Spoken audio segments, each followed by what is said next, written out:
Sur les terrasses des cafés, ce gadget est partout dans toutes les bouches. Les puffs, cette cigarette électronique aux couleurs joviales, fait l'unanimité chez les jeunes. Et les goûts originaux ne manquent pas. Mangue, goyave ou encore réglisse.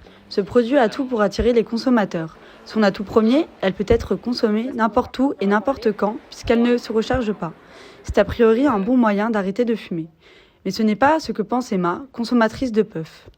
Moi je pense que justement c'est limite négatif parce que étant une grosse fumeuse, je continue d'en fumer autant, des cigarettes. Mais pour le coup justement, étant donné qu'on ne peut pas spécialement fumer des cigarettes partout, les endroits où je ne peux pas fumer de cigarettes, je vais fumer justement des puffs. Donc au final ça augmente ma quantité en règle générale. De plus, son prix est attractif puisqu'elle coûte moins de 10 € et promet une durée équivalente à 2 paquets de cigarettes. La puff est surtout un produit marketing qui conduit à un effet de mode. Le goût addictif des puffs et le taux de nicotine présent dedans, entre 0% et 1,7, induisent en erreur une addiction rapide, qui peut ensuite dériver vers une addiction à la cigarette ou compliquer le sevrage d'un fumeur. C'est ce que nous explique ce commerçant d'un magasin de cigarettes électroniques.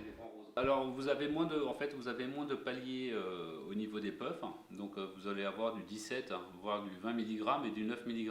Dans la cigarette électronique, vous avez des paliers intermédiaires, donc qui en fait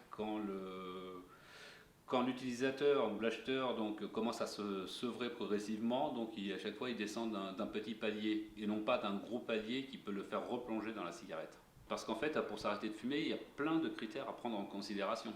Et notamment tout ce qui est dosage de nicotine. C'est notamment grâce à ça que la personne va s'arrêter plus ou moins rapidement.